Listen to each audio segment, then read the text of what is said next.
Go ahead and start recording.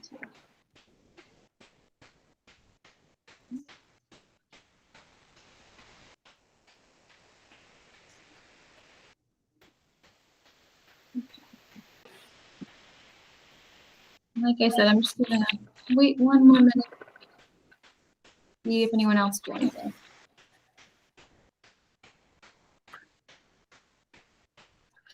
Did everyone? What did you say, Sandy? I said, did everyone have a good news? Oh, yes.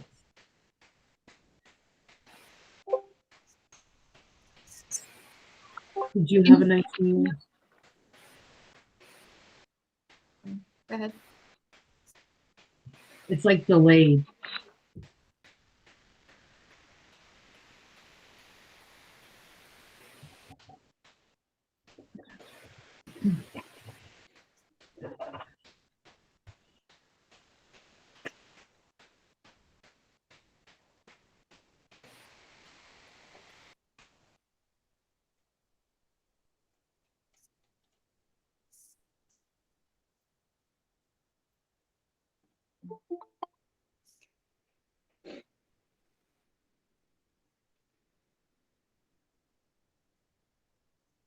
Good morning.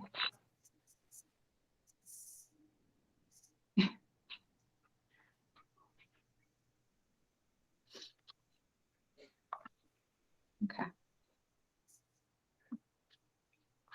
All righty. Can everybody hear me okay? All right. So, the one thing we didn't talk about last week very much was committee chairs and vice chairs. Does anyone have any suggestions or thoughts on that? Would anyone like to volunteer?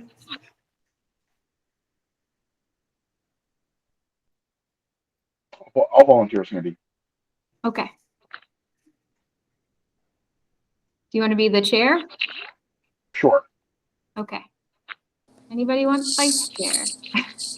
I can go vice. Okay. Now everybody turns in. Okay. So can we have a motion for Jonathan to be the chair of the committee? So moved. Second. And then can we also have a motion for Pedro to be the vice chair? So moved. Second. Thank you. Yay, this is great. So I kind of wanted just to go over the intro to ARPA and process breakdown with everyone.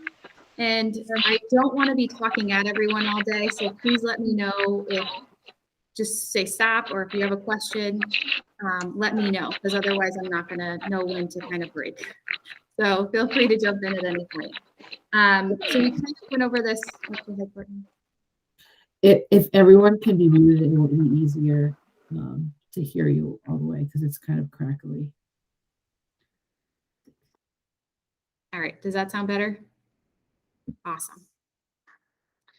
So at the last meeting we had, I provided a presentation where we just went over briefly, or very quickly, I should say, kind of an intro into ARPA within itself. So how we came about receiving the funds, which of course was from the COVID-19 pandemic.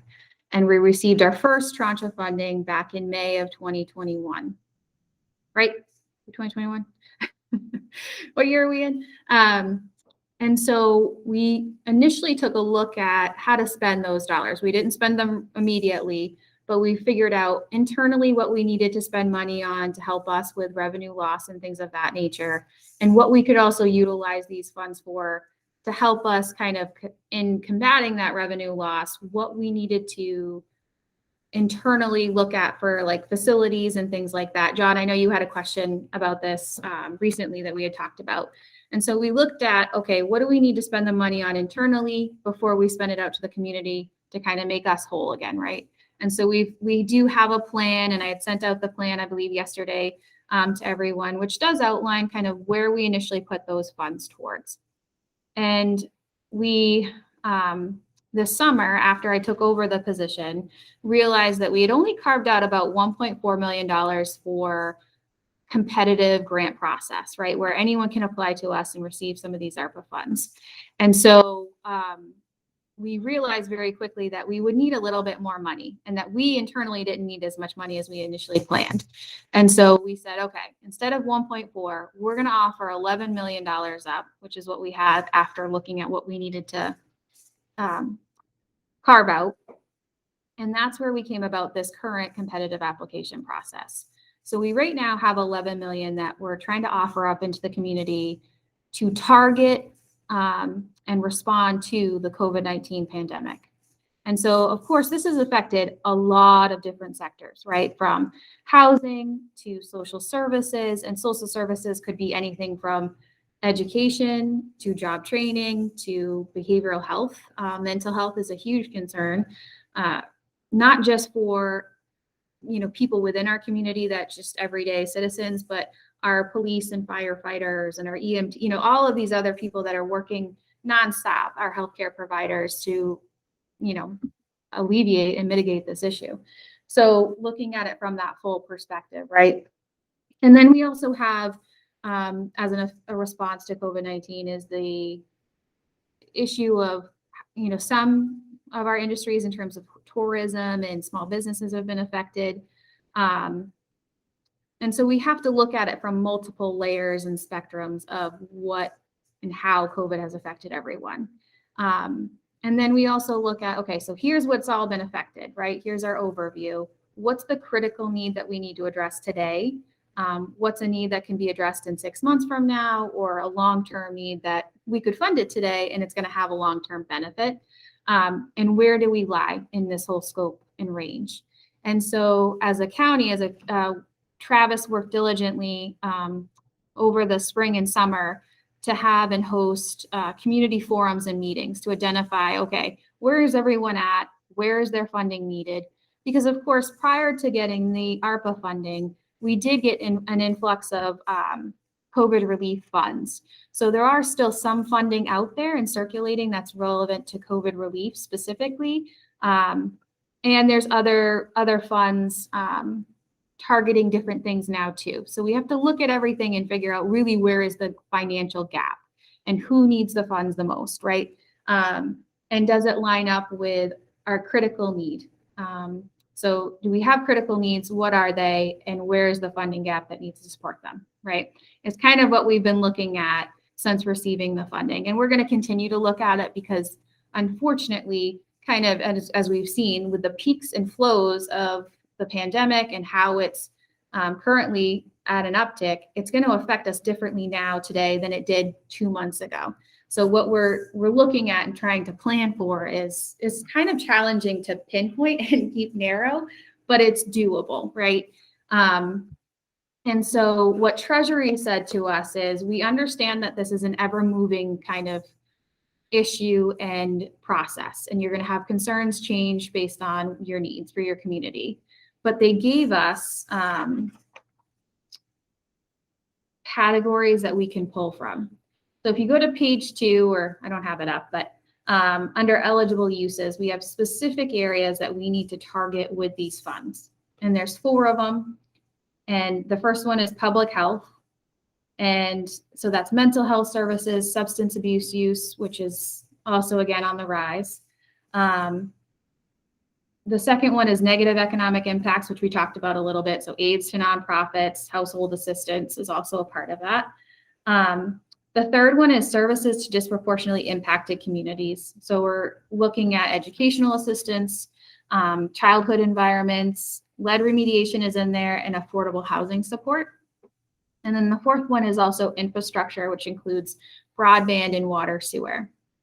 So when we're looking at those 4 categories, we're also looking at, again, going back to that idea and concept of what's our critical need for our area? What would be the best bang and benefit for these funds to go towards? Should we be responding to infrastructure, or should we be targeting our funds towards mental health, affordable housing support, right? So that's the kind of thought process that we're constantly looking at, and we're trying to assess all the time. And something that the committee should be looking at too. And so what the county commissioners have said is, hey, we're going to tier take these categories and we're going to say, we want to really look at tiering our applications and our funding. So we're going to tier it and say there's a tier 1 and 2, which are projects and programs that have the most impact and immediate impact. So they're shovel ready. If we give that agency funding today, they're going to go out and actually put that into the community and it's going to be effective. And then there's a tier 3 and 4, which are projects that are very important, but not as urgent and might be able to, hey Liz, receive funding today, but would take maybe a little bit of time for them to really be seen within the community. And then there's tier 4, which are projects that are not really something that would have an immediate or even kind of a short-term effect, but would be something that, you know, if we had money to put towards it, great. Is it a critical need? No. And should we, you know, so that's kind of the idea on those tier processes. And then because we received so many applications, the 100 that we got, we also went back to the county commissioners and said, hey, how can we also prioritize this? So we have some tiers, right? So we know that we have critical needs. We have 1, 2, 3, and 4, but what other means can we have to kind of identify what the county needs to do with these funds and how quickly to get them out? And so that's where the project prioritization came around. And so we had kind of outlined, rating from 1 to 6, what we thought the county needed now and what would be best served. So the first one would be shovel-ready housing and homelessness units. Capacity gain means like building, right? Getting that those housing unit numbers up and out there so that we can house more people. And then the second one was mental health and substance abuse capacity building for that too, which encompasses helping support programs that want to expand their facilities so that they can have more people come in and be treated. And also that would include providing services from peer-to-peer level. So people are going out to into the neighborhoods and communities and saying, hey, let's talk. You want some help, I'll come out and discuss this with you and help you get services. And then the third one was New American Job Training and Work Opportunities. This is an area that the federal government has put a lot of emphasis on equality and creating programs that prioritize equity. And so we also felt that we have a lot of new Mainers coming to our region that need support, and this would be a great way to incorporate that into everything we do. And then so new Mainer job training and work opportunities. Of course, it could be everybody, anyone that's been affected by COVID too, or disproportionately impacted. But we specifically wanted to help this area because we feel like this is a need. This is a critical need in our region to support. The fourth would be food insecurity. And the reason for that is there is a lot of funding right now out there, whether it be for FEMA, community development block grant funds, educational funds that can apply to food insecurity. And so it's really not a critical need. There's food. I think sometimes, and some of the research that we've done, specifically Liz has done, is identified that it's not necessarily the food maybe, but the coordination of the food and how we get it to the people, that's a bigger issue, right? And so that's why we kind of ranked buying and purchasing food lower than we would otherwise.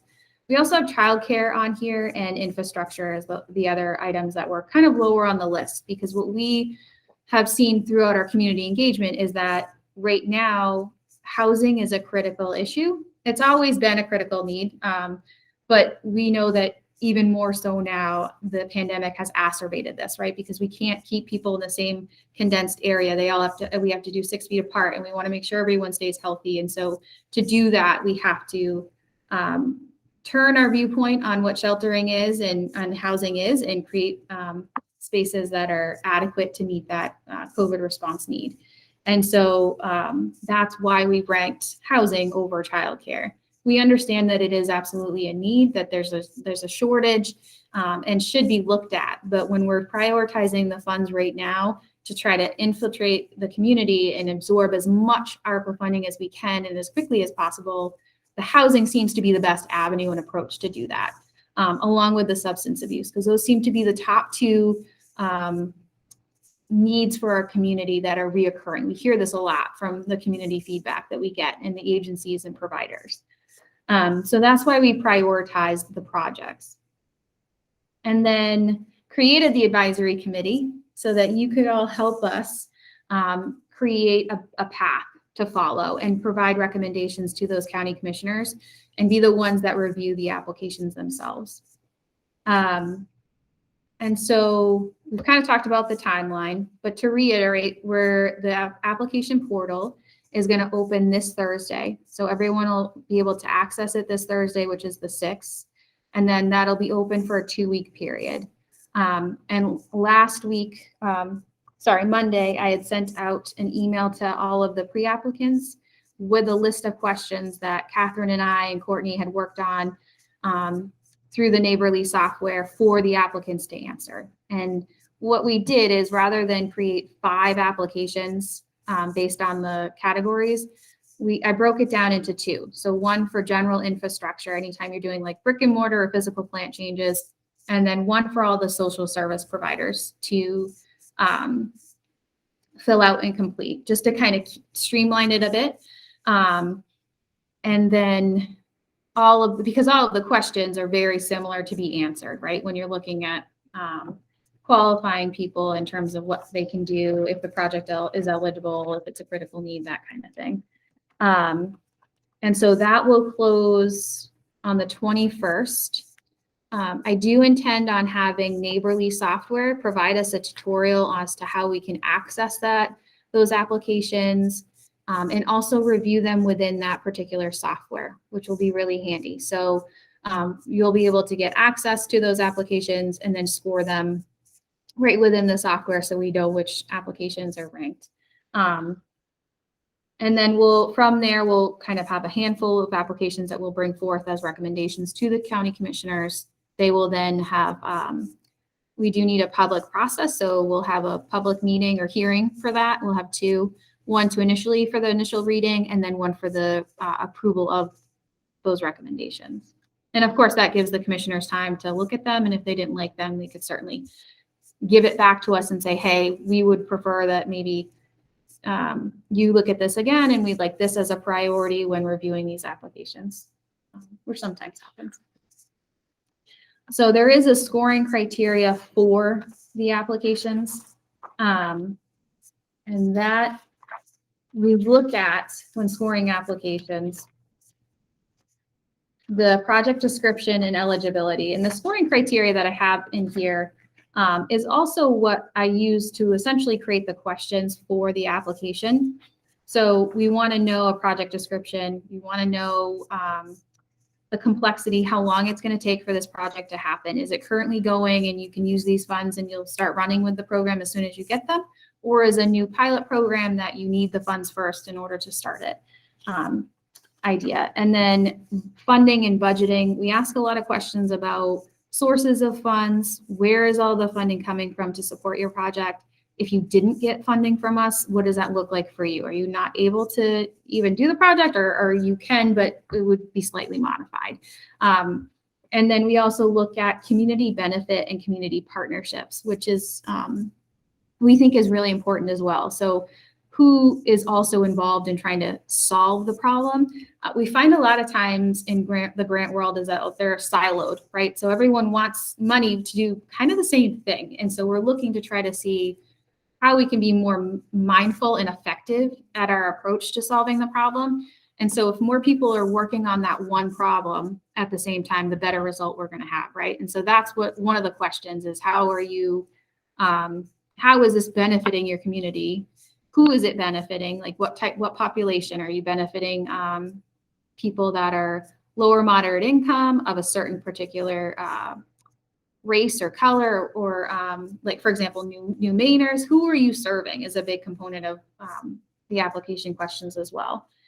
We do ask about equity, evidence of sustainability, their due diligence, and matching funds. So how much of the funding that they're getting from us is compared to the overall total of their ask. So Are you asking for 25% from ARPA and then the remainder is coming from other sources? Or is 75% of your project coming from ARPA and then, only 25 is from other sources? So that's something to look at and wait on too, but we'll be waiting. If it's in a census tract, so for ARPA in particular, they have what we call qualified census tracts as designated by HUD. So this is a little bit different than other census tracts out there that are used in other grant programs like CDBG or DOG. These ones are specific to ARPA because they are for people that are 60% or less of the area median income. And it also factors in the rents too, which is a little bit different than what you see in other grant programs where you can go up to 80 or 120% of the area median income, which is a very distinctive and different income bracket altogether. With these qualified census areas as well, the margin or percentage of folks that are 25% or more in poverty are also, that's what this particular QTC represents.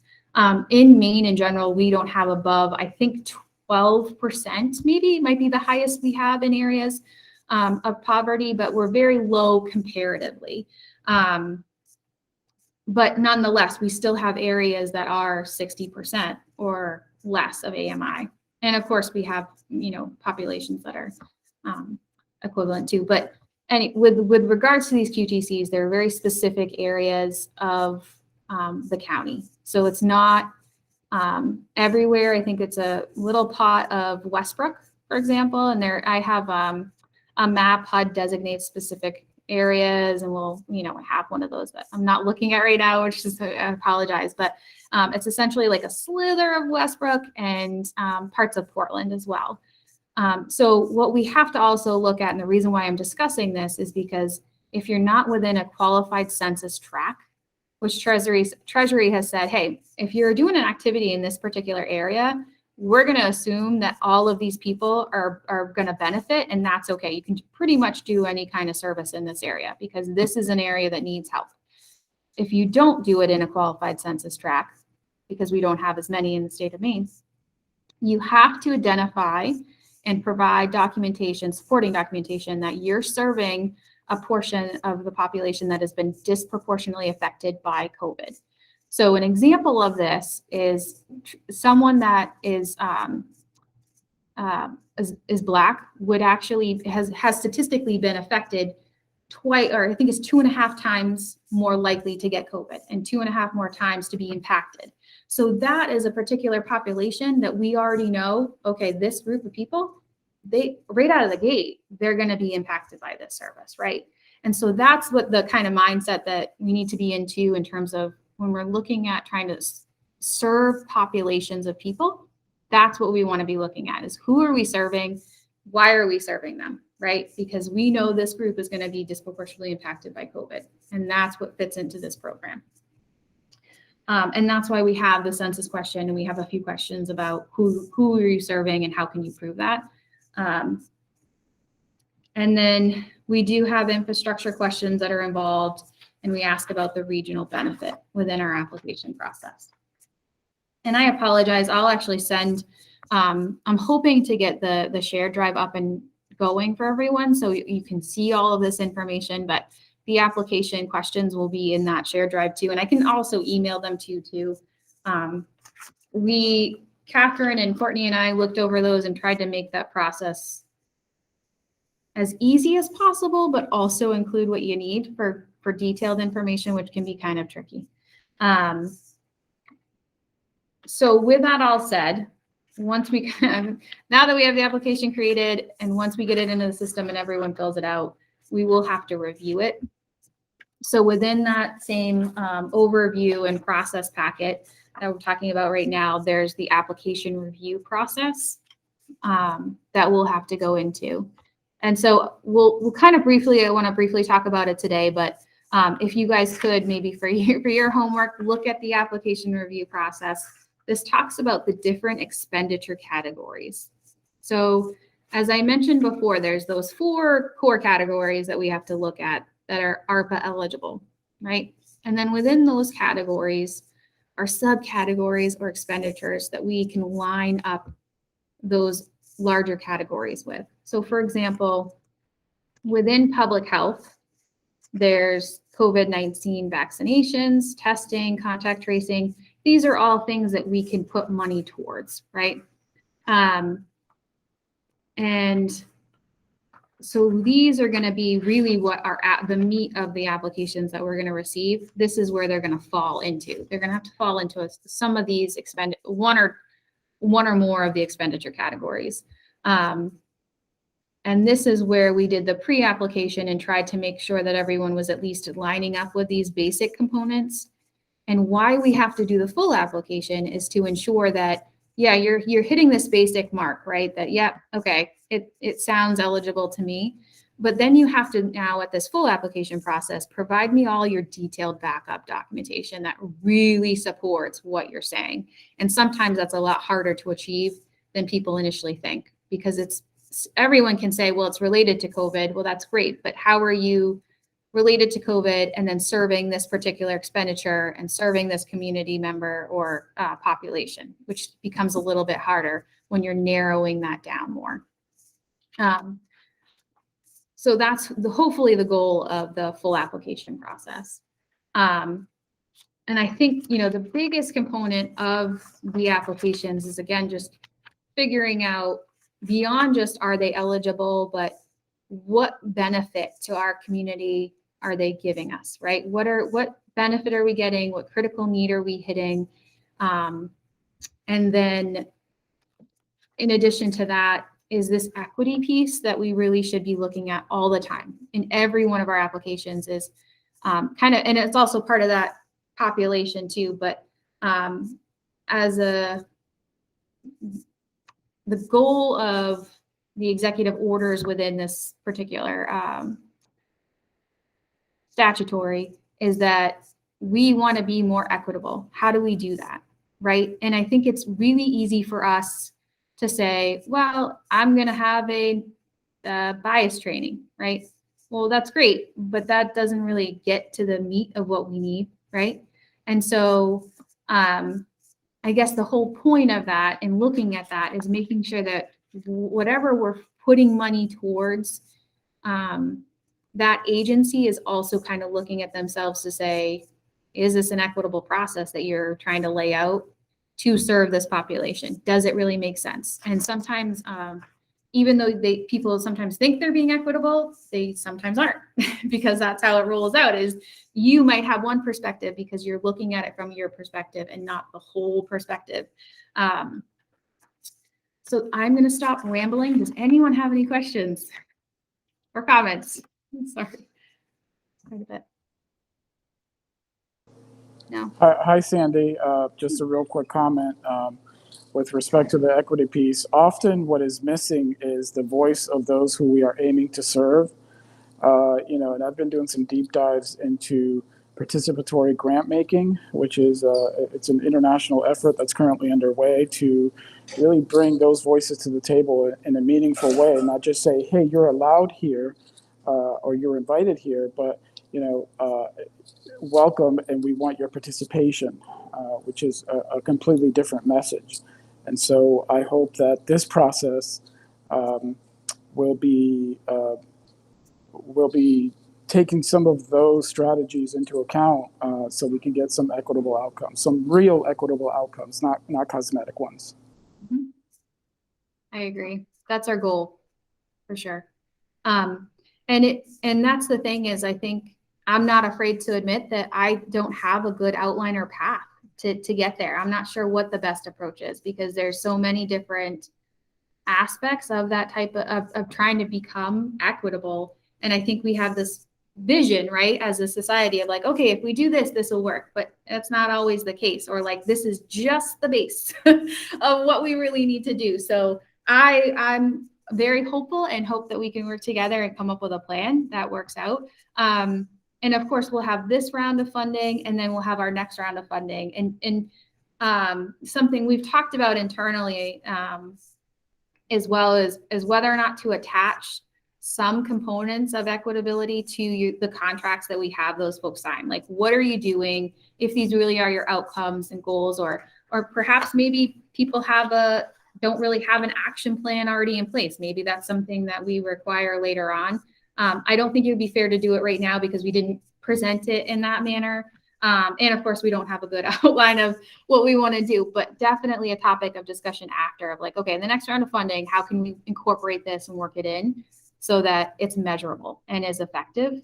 And I wouldn't want to put something in now that's just kind of in there to be in there. You know, I don't think that's the way to do it either, but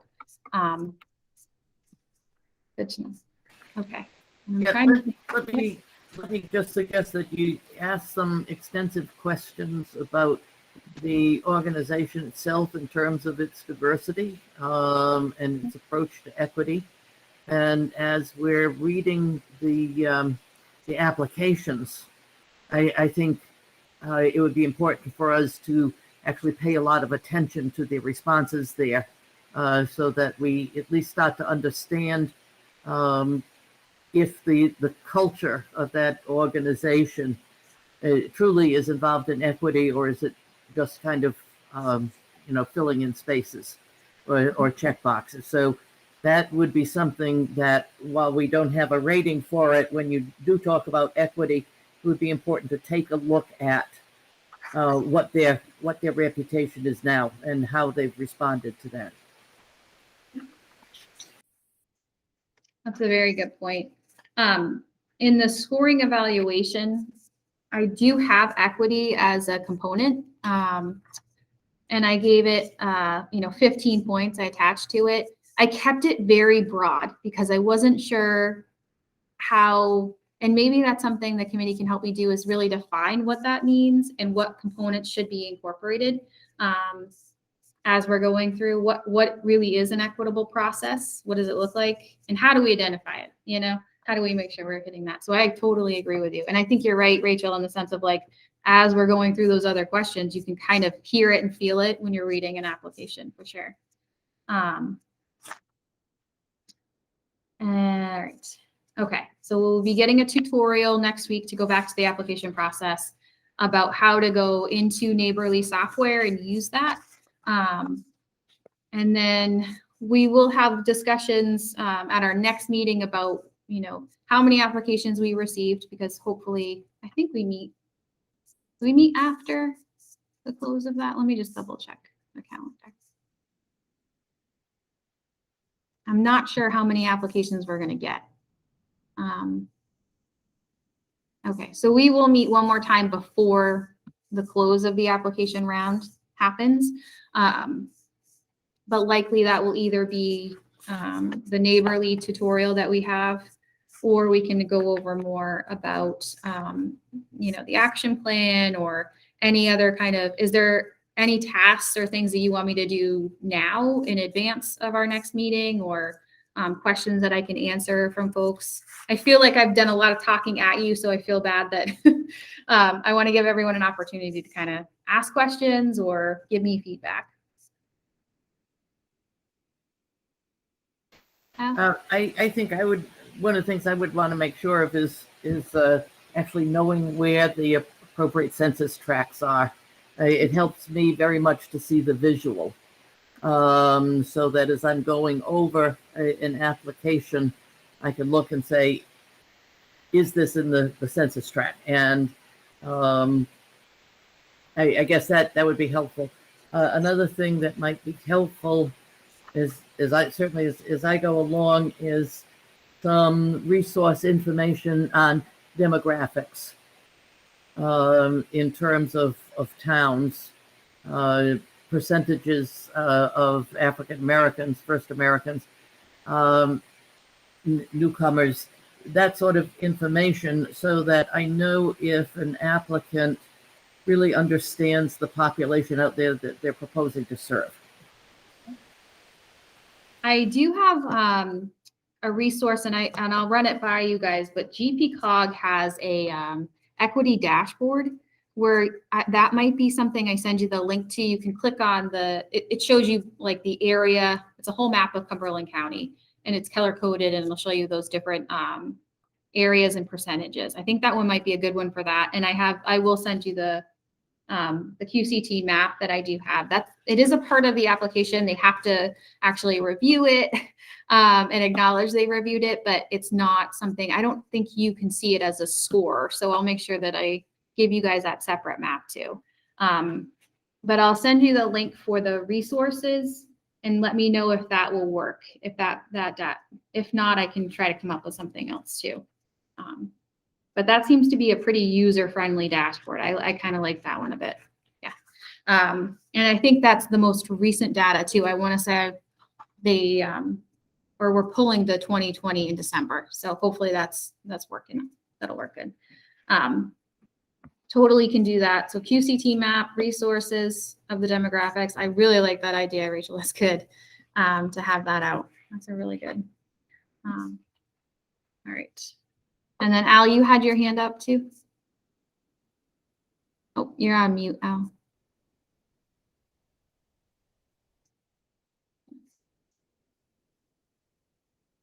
No. Sorry, Al, I still can't hear you. I see you're off mute, but I can't hear.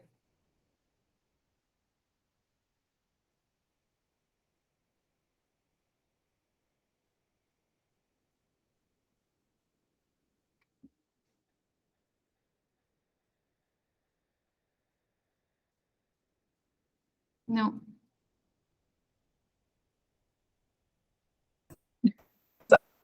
Things that you have to. Sometimes if you unplug your headphones, it helps. You hear me? Yep. Okay. On the advisory committee overview, under the eligible use categories, under item 3, it included affordable housing support. And then under project prioritization, it talks under item 1 about shovel-ready housing / homelessness units.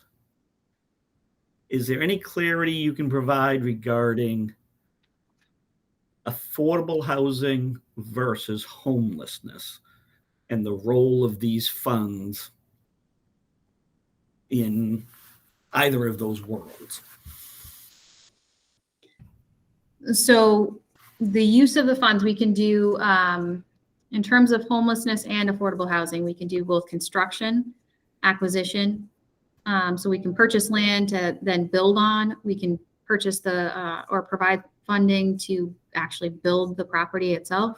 And then we can also provide funding to wraparound services such as components of housing navigation specific to like, for example, there's the emergency rental assistance. We can pay for utilities if need be to help keep people in a home.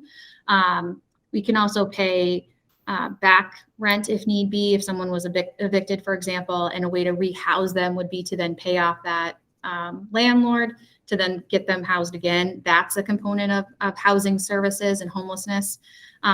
So it can be both preventative and also to retain new housing as well. So there's a wide range of activities that we can do specific to that for homeless services and affordable housing. So both the infrastructure and some of the wraparound services. Specifically for wraparound and navigation services and things like that, there's carve outs for that. So you do have to have like someone providing them services that help that person. So whether it be like sitting down with them, like housing, gosh, I can't think of the term, but it's you would have to then like sit with that family and provide them with resources of like, okay, not just finding that particular apartment, but you're going to get them into the apartment and then you're going to stick with them and you're going to provide them services such as like how to create a budget and then how to maintain a working relationship with your landlord. Sometimes it's how to clean your apartment, right? Because maybe that's an issue with your landlord or something like that. So it encompasses quite a bit that we can do. Like navigators, saying that you're talking about navigators. Yep, housing navigators. Okay, that helps. Okay. So it's pretty good, actually, what we can do. It's not, specific to one thing or the other. And then for substance abuse, it could be capacity building. So actually creating a larger space to have people come and seek treatment. You could then also pay for some of the substance abuse counseling and mental and behavioral health services that might be attached to that person or that particular substance abuse clinic, that kind of thing. So it can be both social services and infrastructure too, under the substance abuse.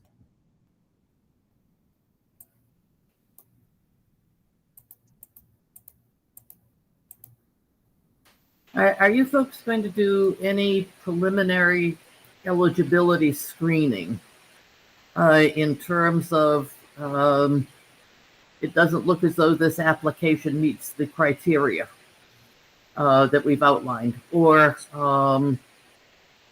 it's really proposing a population that doesn't fit what the criteria is, something that is sort of a nuance or refinement that we might not notice, or something that might say, this group has not really followed through on the rest of their work.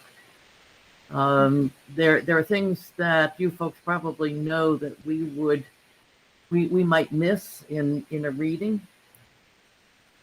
So I was just wondering if there was going to be that sort of preliminary look. Yes, we do anticipate looking them over initially. And I think what I'd like to do, what we've sort of talked about, we haven't completely created a plan yet, but what we've talked about is looking them over, and then I can rank them for you. So I don't want you to not be able to see them, or for me to just be able to just eliminate them, but to provide here's the what I would say would be your first tier of these are really good applications. And then one, tier 2, tier 3, 3 or 4, kind of following that same process that was already outlined for us of this isn't as important, or, it's important, but it's not critical right now. So these are what we should kind of focus on. And these are presented very well and have all the components to them. I would like to do that to rank them. And I kind of not knowing how many we'll get. I kind of wanted to wait and think internally about how we can do that, in terms of I can do a review, and then if we get 50 applications in total, do we have split off into groups and take certain number of applications so we're not all reviewing 50? That's definitely something to be thinking about, and provide me with any guidance or feedback that you have with that. We're welcome to that idea and concept. We don't want to overwhelm everyone with 1 million applications. And we want to utilize everyone the best we can. And I think you all have really great attributes. So you're 4, but you're mighty in my mind. So I think you all can hit on a lot of great activities and eligible categories that we have. Rachel, you have good history and education. Pedro, you have also good history in education and development. You've got a lot of experience with that. And grant management, you all, John, Al, you guys all know and have a very good understanding of some of these caveats. Like John, behavioral health, and then Al, the infrastructure. So I kind of see that playing a picture in how we kind of, just so you know, in a prior life, I was exec of an anti-poverty agency for about 8 years. Nice. Okay. It's been a while, but I still remember that. And spent 25 years working for labor unions, so I've got the job training too. Nice. This is awesome. Yay. That makes me very excited, actually. Sorry, that's kind of nerdy of me, but that's great. And so that's kind of sort of our vision right now, or thinking about it. I don't know how many we'll get. I'm not sure how we should play that out yet. If we should wait and kind of figure that out once we get all of them in. And I've done that initial review. But I do feel like it would be a good idea for us to kind of, as a group, team up and, you know, the ones that are good at the infrastructure, review the infrastructure projects and, you know, so on. So I think that does make sense to do it. And that way you're reviewing 10 and you're doing a good review of the 10 versus, you know, kind of rushing through the, you know, 50, if that's what we have kind of deal, you know? So I do think that would be a good idea, and something that we're going to be talking about kind of internally too, and then see what the best route would be as well, and include everyone in on that too. Al? Disproportionately impacted community. I made the mistake of Googling it, and 4.6 million pages later, there's a lot of different definitions. Is the population served by an organization such as Strive adults, young adults with developmental disabilities, etc.? Would they be considered that type of a community because of the pandemic? So they could be, yeah, if we want to look at it from how have they been affected by the pandemic, right? Or I would assume that like the programming has shut down and things like that. And so like, you know, maybe there's components of, because of the programs, the day center shutting down and programming shutting down, maybe they lost their job and need to get back into job training. Absolutely. I think that we could fit that into COVID-19, but that's where we want to look at when we get the applications. How is that agency telling us or saying that, yes, this is in response to COVID and this is why, right? That's what we really need to be looking at. But yeah, it could be anyone that's disproportionately affected. Okay. And if we wanted to as a committee, we could kind of define that so that everyone's looking at it from the same perspective if it's something we need to do. I don't know if, you know, we could talk about that as we move along, but like we would define equity and, you know, those kinds of things too. I would suggest that once we have an initial look and what we might want to do for our next meeting, which we'll turn over to the chair and the vice chair to handle, we might want to take a look at some of the applications that have come in and see if we have questions or areas where we might want to develop some definitions so that we're all on the same table. It should give us a sense of what's available, what's coming in, and where we might find some areas that we want some additional information or take some additional looks. So it's possible that could be as well part of our next meeting.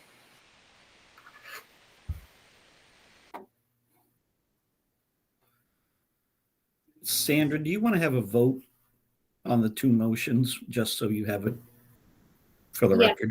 Thank you very much for that. I appreciate that, Al. Yes, because we do need to do a roll call, and I forgot about that. So we'll start with the first one, which is a vote to approve the motion that John is the chair of the committee. And so I'll just read everyone's name off and we'll do a roll call. So Travis Kennedy. I'm not voting. Oh, dang it, I did it again. I'm so sorry.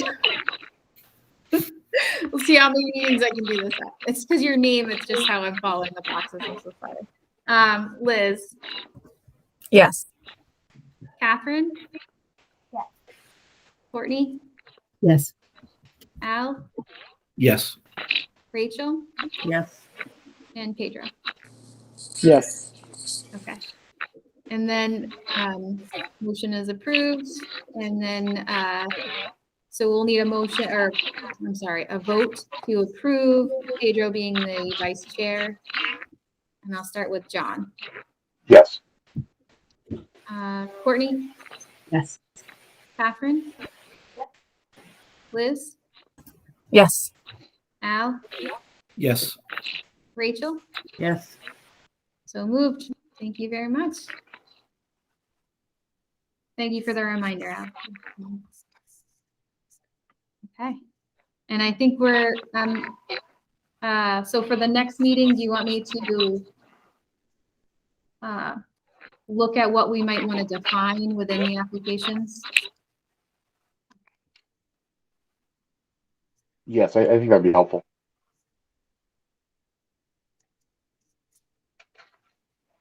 Need to find. Okay. Sounds good to me. Sandy, another question about the drive. I know that we've run into some technical issues. Any idea as to when that might be up and running, or is there a backup plan for that, or? So I had IT in my office right before this meeting, actually. So he's working on it, and we're going to try to get it out today. And the backup would be that we pay for a Dropbox. But that's what we're trying to avoid. So I apologize. Would that payment have to go through the application process? No. Okay, good. No. I'm just stingy. I apologize. One other thing, and I apologize if you've already sent it out. If we had a list of contact information for each of the members of this advisory committee, I think obviously we've seen the emails go back and forth, but just a telephone number or an email and a name, that'd be very helpful. Yep, absolutely. Thank you. I'll email that out. I do have one created, so I'll just send it. Yeah, Sandra, why don't you just use my Gmail for this group? Okay. On everything, Rachel? Yeah. Okay. For those of you who don't know, I'm still on AOL. I got on AOL the second week it started down in DC when it was supported by the NEA. I've got a couple of AOL that I still use. And I use my Gmail when I want to avoid spam right now. So, but I'm going to use Gmail for this group. And this is actually the only group I'm using my Gmail for.